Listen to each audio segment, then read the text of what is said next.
Michael Myers stood silently at the edge of the abandoned street as the wind pushed loose papers across the cracked asphalt.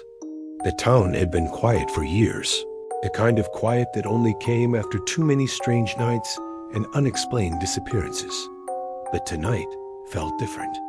Something bigger was coming, something that would pull together enemies, allies, and legends from the shadows. And standing only a few feet away from Michael was someone nobody expected to see beside him, Ghostface.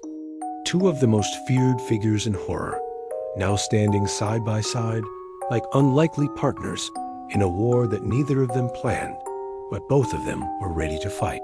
The story begins when rumors spread across the underground world of collectors and hunters.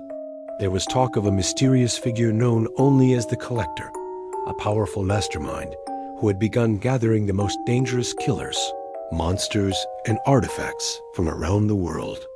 His goal wasn't just power, it was control. The Collector believed that fear itself was the most valuable resource on Earth, and he intended to own it all.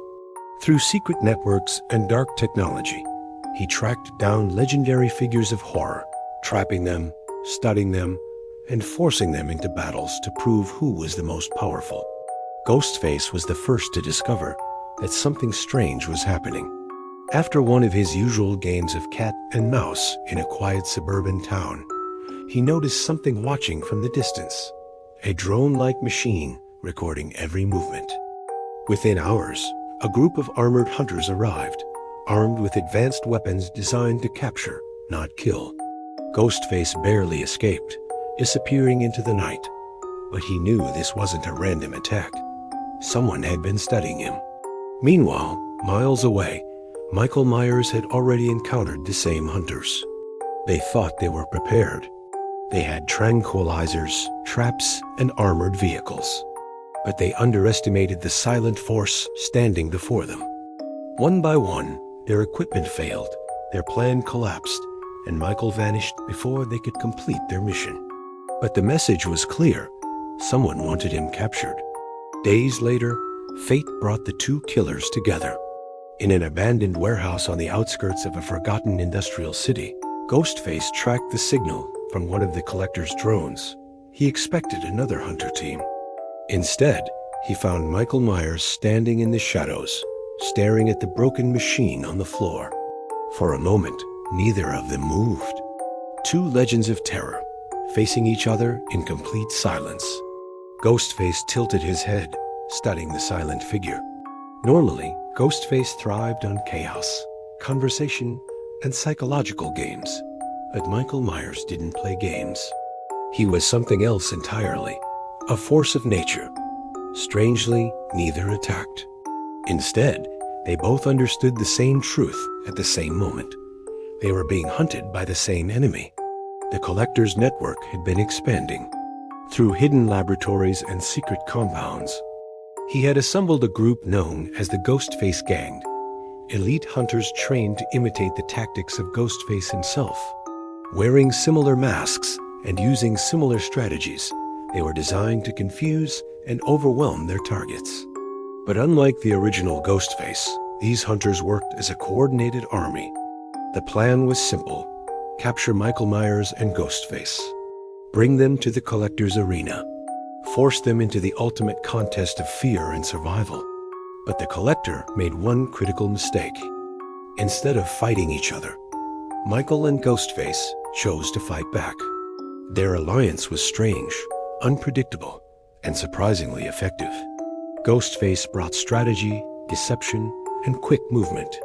Michael brought unstoppable strength and an almost supernatural patience. Together, they began dismantling the Collector's network piece by piece. One night they infiltrated an underground facility hidden beneath an abandoned prison.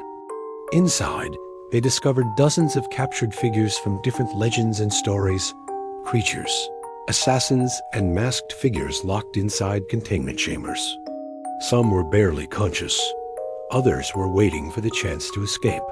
Ghostface moved quickly through the corridors, disabling cameras and triggering alarms in different sections to confuse the guards. Michael walked straight through the center of the facility like a silent storm. dealing with anyone who tried to stop him. By the time the alarms finally reached the collector's headquarters, half the prison had already collapsed into chaos. But this was only the beginning. The collector watched everything through massive screens in a dark control room. He had anticipated resistance, but he hadn't expected cooperation between the two killers. Still, he remained calm. In fact, he seemed pleased, because Phase 2 of his plan was already underway. Across the city, dozens of Ghostface gang operatives were preparing their traps. Unlike ordinary hunters, these fighters were trained to think like their targets. They understood fear tactics, misdirection, and psychological warfare. The first ambush happened in a narrow alley where Ghostface and Michael were tracking another signal from the collector's network. Suddenly, the lights went out, plunging the entire block into darkness. From every direction came the sound of footsteps and the eerie echo of the Ghostface voice. "Do you like scary movies?" Within seconds, masked figures emerged from rooftops, fire escapes, and doorways. The Ghostface gang had arrived.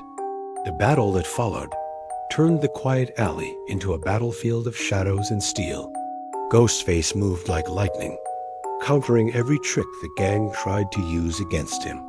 After all, they were copying his style, and nobody knew that style better than he did. Michael Myers, meanwhile, became the unstoppable center of the fight. One by one, the Ghostface gang members realized something terrifying, and Ghostface had stopped playing games. When the fight finally ended, the alley was silent again. But the collector had already moved to the next stage. He activated the signal that triggered every remaining hunter unit across the region. Drones filled the sky. Armored vehicles rolled through the streets. Now he wanted a spectacle. He broadcast the hunt across his secret network. A twisted Michael and Ghostface had become the main event. But the more the collector pushed, the more dangerous the alliance between the two killers became. Soon the collector's carefully controlled game began slipping out of his control. Cities across the region started reporting strange incidents, power outages, mysterious fights, abandoned facilities burning in the night. Whispers began spreading online about two figures moving through the chaos like shadows. Michael, Ghostface, best buds. The phrase started as a joke among people watching the secret broadcasts. As the rebellion grew, the collector prepared for the final stage of his plan. A massive underground structure filled with traps, shifting corridors, and surveillance towers. This was where he intended to finish the story. He sent a final message across every channel he controlled. Michael Myers, Ghostface, the game ends here. But what the collector still didn't understand was the one rule he had broken. You can study fear, you can capture monsters, but when you push them too far, they stop being prey. They become the nightmare, and the nightmare was coming straight for him.